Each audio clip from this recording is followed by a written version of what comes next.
चलिए आज की इस वीडियो में हम गणित में अंक 0 से लेके 9 और संख्या 10 की तीलियों के माध्यम से समझ विकसित करेंगे।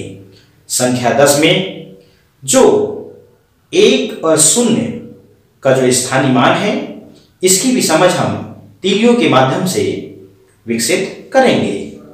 जैसा कि आप स्क्रीन पर देख रहे हैं, बोर्ड पर मैंने संख्याओं के सामने तीलियां बनाया हुआ है। चलिए अब हम शुरू करते हैं। यहां पर मैंने 0 लिखा हुआ है। 0 के सामने मैंने कोई भी तीली नहीं बनाया।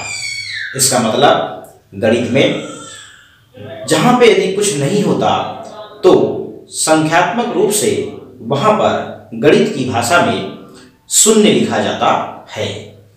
इसलिए मैंने यहां पर कोई तीली नहीं बनाई है, इसलिए यहां पर 0 लिखा हुआ है। आगे मैंने यहां पर 1 लिखा है। 1 के सामने मैंने 1 तीली बनाया हुआ है। यहां पर मैंने संख्या 2 लिखा है। 2 के सामने मैंने 2 तीली बनाया हुआ है। संख्या 3 लिखी हुई है। संख्या 3 के सामने मैंने 3 तीली बनाया हुआ है। यहां पर संख्या 4 है।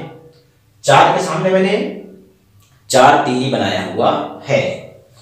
अगली संख्या यहां पर 5 है। 5 के सामने मैंने 5 तीलियां बनाया हुआ है। आगे यहां पर मैंने 6 लिखा है। 6 के सामने मैंने 6 तीलियां बनाया हुआ है। अगली संख्या 7 है।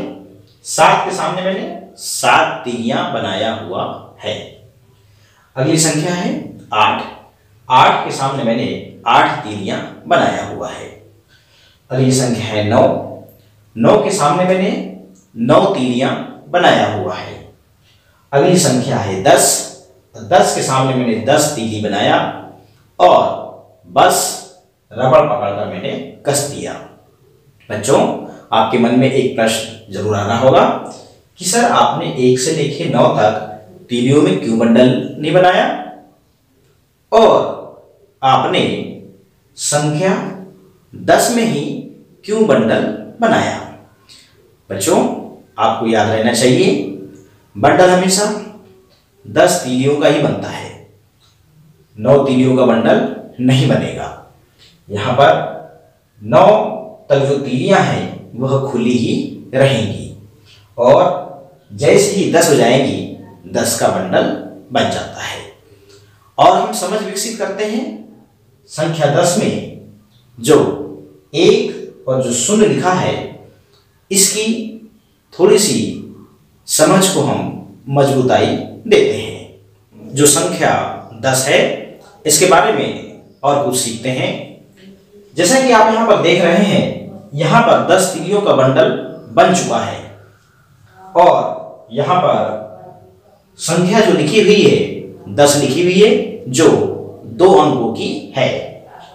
देखिए यहां पर जो 1 लिखा हुआ है यह 1 10 का जो बंडल है इसकी संख्या लिखी हुई है। बंडल की संख्या 1 लिखी हुई है और उस बंडल में कितनी तीलियां हैं? 10 तीलियां हैं। यहां पर कोई खुली तीली है क्या? नहीं है, इसलिए यहां पर 0 लिखा हुआ है। इसके पहले मैंने बताया था जहां कहीं यदि कुछ नहीं होता, यहां पर कोई खुली तीली नहीं है, तो यहां पर 0 लिखा हुआ था। अब देखिए यहां पर जो 0 का स्थान है वह इकाई माना जाता है। इकाई में हमेशा खुली तीलियां ही आती हैं 9 तक और दहाई में हमेशा बंडल ही आएगा 10 का। तो 10 का एक बंडल बन गया। तो 10 का एक बंडल जो बना है इसकी संख्या कितनी है? 10 के बंडलों की 1 है, इसलिए यहां पर दहाई के स्थान पर 1 लिखा हुआ है और यहां पर कोई खुली तीली नहीं बचती, इसलिए यहां पर 0 लिखा हुआ है। इसलिए हम इस संख्या को 10 पढ़ते हैं। शायद आप कुछ समझ पाए हो। ये कंफर्म मान लीजिए कि 1 से लेके 9 तक जो खुली तीलियां हैं इनका बंडल नहीं बनता। जब तक 10 तीलियां नहीं होंगी तब तक बंडल नहीं बनेगा। जैसे ही 10 तीलियां हो जाएंगी हम बोलेंगे बस, रबड़ पकड़कर कस, और 10 तीलियां का जो बंडल है वह चला जाएगा कहाँ पे? दहाई के स्थान पे, बंडल के स्थान पे, और यह खुली तीलियों का स्थान है। इस प्रकार से हम जो संख्या 10 है इसको समझें। इस वीडियो में इतना ही। अगले वीडियो में संख्या 10 से लेके संख्या 20 तक हम तीलियों के माध्यम से स्थानीय मान की भी समझ विकसित होगी, और संख्या में उसके स्थानीय मान में जो अंक है उनका क्या मूल्य है यह भी हम सीखेंगे।